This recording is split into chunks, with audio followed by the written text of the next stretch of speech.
Members of the Communications Workers of America, Local 7304, welcomed Vice President Joe Biden and members of the administration's Middle Class Task Force to their workplace, the New Flyer Bus Company plant.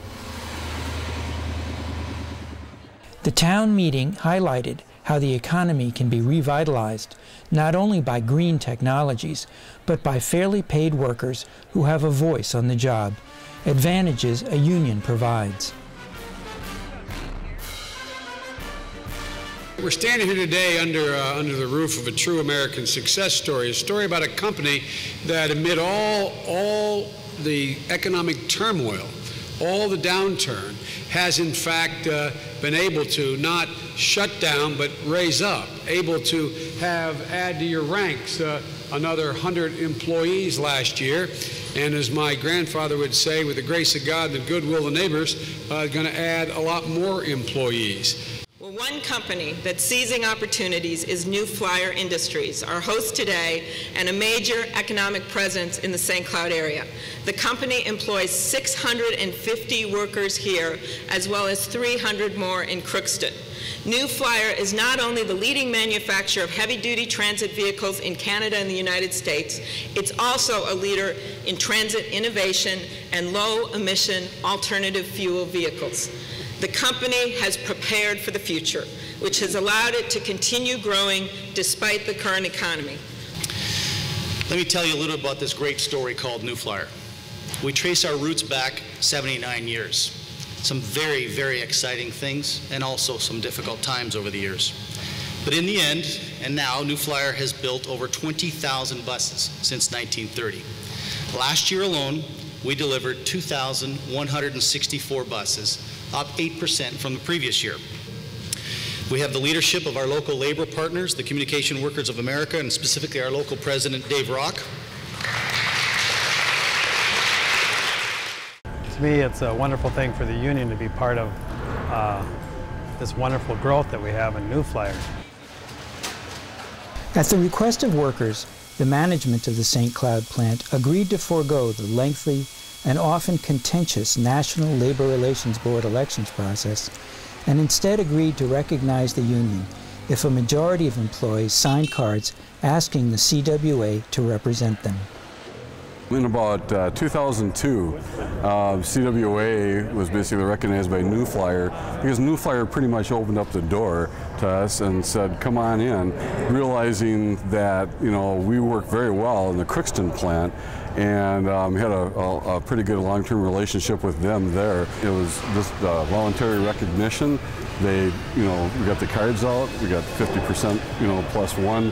The people signed up, and everything was certified. It was done with, and we were in. So it was a very easy process.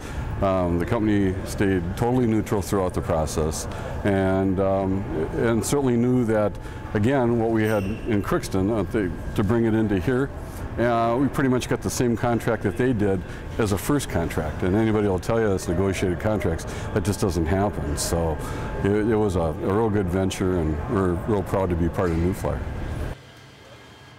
Most workers in the United States would be able to join unions through majority sign-up, just as the New Flyer workers did, if Congress passes the Employee Free Choice Act.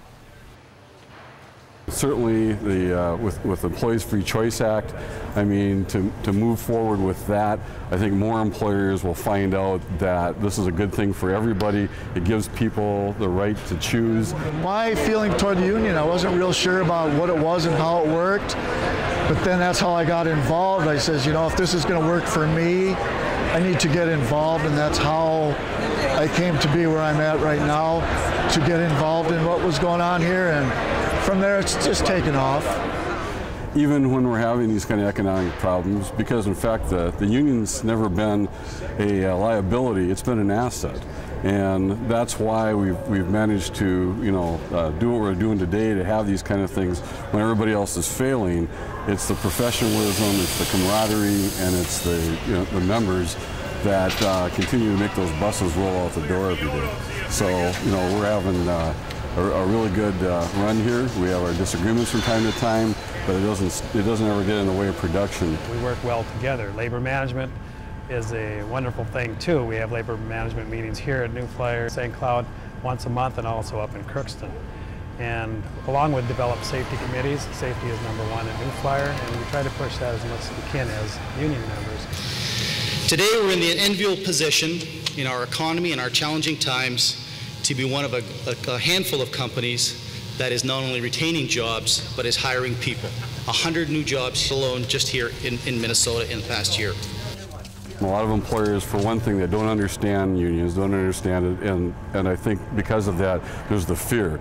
But once they realize what unions can do and the success stories, I think there's more of them that would be more willing to try this thing. The President and I, we know what will really heal our troubles, and that's with women and men like the people assembled here being able to have the opportunity to have a decent paying job. It's all about jobs and whether or not we're going to be able to have an economy in the 21st century that generates jobs that are not just jobs. For example, during the Industrial Revolution, we generated a lot of jobs in the late 19th and early 20th century.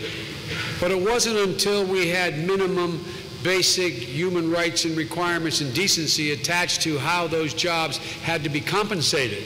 It wasn't until, quite frankly, we had a union movement. It wasn't, quite frankly, until we set minimum standards that they became good jobs. Unions only help everybody because not only does it help the community, it brings in more money. It brings in more professional people that want to work. I mean, how can it be bad if you've got good personnel, bringing in good money, working in a clean and good environment? I mean, how can you go wrong?